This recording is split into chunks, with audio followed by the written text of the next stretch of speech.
In the 47 years they've been married, life has had ups and downs for Calder Willingham and his wife Betsy. More ups than downs.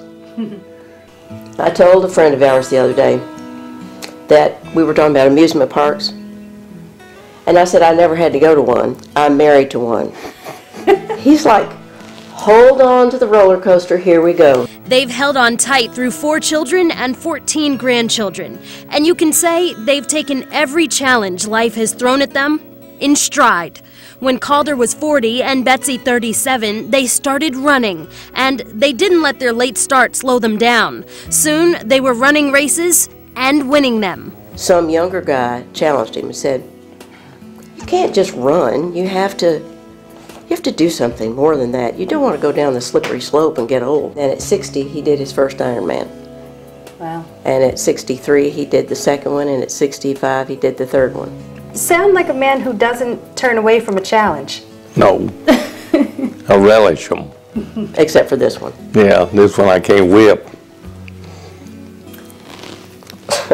Yeah, but, okay. You're right. But it's a challenge. That challenge has changed the Willinghams' lives forever. They hit the roadblock in 2006. Well, I had a bike wreck in 06. 06. I was riding a triathlon route before the triathlon, checking for potholes. Had a bike wreck, broke a bunch of ribs, had a concussion. But then when I started trying to get back in shape, I couldn't. The Willinghams spent years going to doctors, taking tests. No one could figure out what was wrong with Calder. The man who used to run 5 or 6 miles every morning could barely walk. I can't walk across the street. I mean, I can walk and stop and hang on a parking meter for a few minutes and get my breath back. It wasn't until 3 years later, this past March, when doctors at Johns Hopkins Medical Center in Maryland figured out what was wrong. The last day, they said, the 2 main doctors that we'd been fooling with said, we'd like a meeting. And I'm pumped, I'm going, hey, they found out what's wrong with me, and they both want to be in on the pump up, you know, on the interview saying, yeah, we found out here's a pill. But then they came in and told me that. And I didn't know anything about ALS except Lou Gehrig. And I knew he didn't live long. So I knew it was terminal. And Calder was diagnosed with ALS, also known as Lou Gehrig's disease, a disease that attacks the nerve cells in the brain and the spinal cord. Routine tasks like going up steps, getting out of a chair, or even swallowing eventually become impossible. That means the race Calder can't win is the race against time. Once people are diagnosed, they usually only have 3 to 5 years to live. We've had every kind of equipment, from baby carriages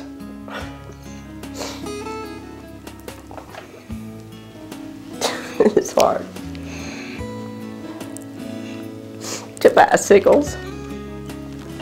So we're just going to go now with the power chair and a van and do everything we can to make the rest of this work well.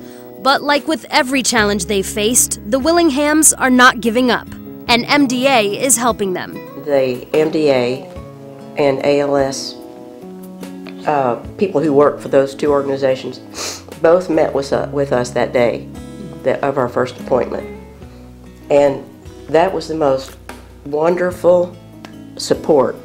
MDA raises more money to support the clinics and research for Lou Gehrig's disease than any other nonprofit organization. It's such a little known, it strikes, what, 1 in 100,000. But to that one, it's a death sentence. Calder says that research may not help him, but it could help another family. I don't want somebody else to go through this. Not quitting. Fight to the end. But it's not fun. In the meantime, the Willinghams are staying positive. No, he's always had a little motto, but I don't think it's okay for the camera. But yes, it is. moderation is for monks. Calder Willingham has always lived life to the fullest. He and Betsy say the reason why you should donate is simple, so that ALS doesn't stop you or someone you love from doing the same. So we went camping with the kids in April and at Ocoee, and our daughter-in-law was pregnant with the 14th grandchild. And here was this precious little 2.5-year-old and all the rest that live here. And on the way home, he cried and said, "I won't see them grow up." Well, I said, but you've seen a whole bunch of them grow up, and you have to look at the positives. I really don't feel cheated because I've had so much. But I want a little bit more. Just a little more.